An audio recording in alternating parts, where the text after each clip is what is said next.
તો રાજકોટમાં ટીઆરપી અગ્નિકાંડ બાદ પણ તંત્ર નથી સુધરી રહ્યું। કેકેવી ઓવરબ્રિજ નીચે બની રહ્યું છે બોક્સ ક્રિકેટ। ટ્રાફિક વાળા ઓવરબ્રિજની નીચે બોક્સ ક્રિકેટ બની રહ્યું છે। સ્પોર્ટ્સ બોક્સ બનાવવામાં આવી રહ્યું છે ત્યારે અનેક સવાલ ઉઠી રહ્યા છે, કારણ કે આ કેકેવી હોલ પાસેનો આ ઓવરબ્રિજ આખો દિવસ રોડ રસ્તા ઉપર વાહનોથી ધમધમતો હોય છે।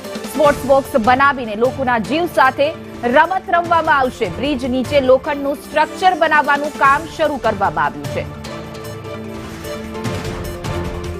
વધુ વિગતો સાથે અમારા સંવાદદાતા મયુર સોની લાઈવ જોડાઈ ગયા છે। જી મયુર, જે રીતે રાજકોટમાં ટીઆરપી અગ્નિકાંડ થયો તો પણ તેમ છતાં પણ હજુ પ્રશાસન છે બેદરકારી ક્યાંક ને ક્યાંક જોવા મળી રહી છે। આ કેકેવી ઓવરબ્રિજ છે કે જ્યાં દિવસભર હજારો વાહનો અવરજવર કરતા હોય છે ને ત્યાં જ સ્પોર્ટ્સ બોક્સ બનાવવામાં આવ્યું છે।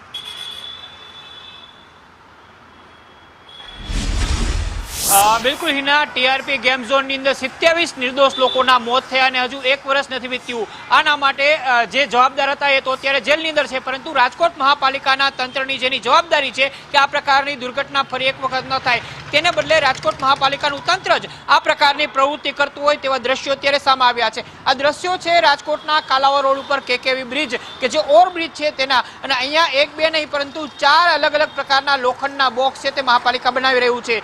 મહાપાલિકાની સ્ટેન્ડિંગ કમિટીએ નિર્ણય લીધો છે કે આ બોક્સની અંદર રમતગમતની અલગ અલગ જે પ્રવૃત્તિઓ છે એ યોજવામાં આવશે અને એમાં ક્રિકેટથી લઈને સ્કેટિંગ સહિતની રમતો થશે। પરંતુ સૌથી મોટો સવાલ એ છે કે ટ્રાફિકથી ધમધમતો કાલાવા રોડ કેકેવી બ્રિજનો જે આખો ચોક છે ત્યાં આ પ્રકારની પ્રવૃત્તિ કરવાની જરૂર શું હતી? સામાન્ય માણસની પણ બુદ્ધિ ચાલે કે ટ્રાફિકથી ધમધમતો કોઈ રોડ હોય છે ત્યાં આ પ્રકારની પ્રવૃત્તિ ન થાય, પરંતુ છતાં પણ મહાપાલિકાના તંત્રને તો કઈ પ્રકારની કબૂદી સુધી છે કે તેમને ઓવરબ્રિજ છે તેની જ નીચેની જે જગ્યા કે જે પાર્કિંગ માટે એલોટેડ હતી ત્યાં જ આ પ્રકારના રમતગમતના જે બોક્સ છે એ બનાવવાની મંજૂરી આપી દીધી અને ખુદ મહાપાલિકાનું તંત્ર અહીંયા આ બોક્સ બનાવી રહ્યું છે। સૌથી મોટી વાત એ છે હિના કે જો આ બોક્સની અંદર કોઈ દુર્ઘટના થાય કે પછી અહીંયા આવતા લોકો છે એ વાહન લઈને આવતા હોય છે તો તેમનું વાહન અન્ય વાહન સાથે અથડાય, કોઈ અકસ્માત થાય કે કોઈ અન્ય પ્રકારની પ્રવૃત્તિ હોય તો આ પ્રકારની પ્રવૃત્તિઓ માટે ખરેખર કોણ જવાબદાર થઈ શકે? જી મયુર, આપને અટકાવવા માંગીશ।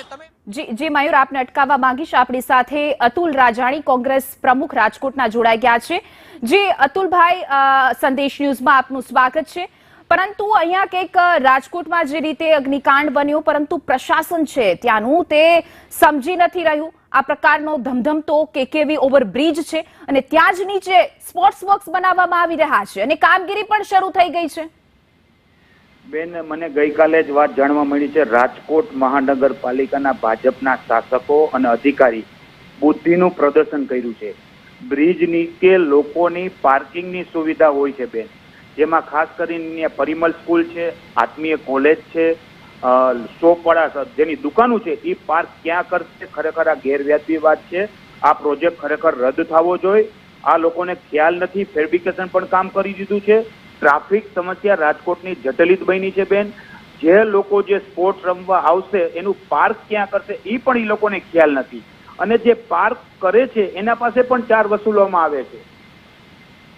જી અતુલભાઈ, જે રીતે અગ્નિકાંડ હતો ત્યારે વિપક્ષની ભૂમિકા ત્યાં સારી એવી જોવા મળી હતી।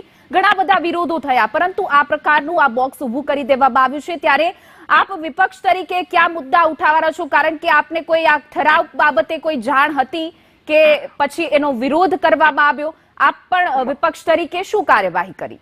અમારા કોર્પોરેશનના વિરોધ પક્ષના નેતા પણ અહીંયા વિરોધ કરેલો હતો। આજે પણ અમે મ્યુનિસિપલ કમિશનરનો 12 વાગે ટાઈમ લીધો છે।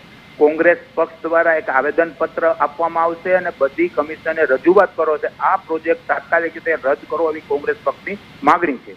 જી, આપનો આભાર ખૂબ ખૂબ।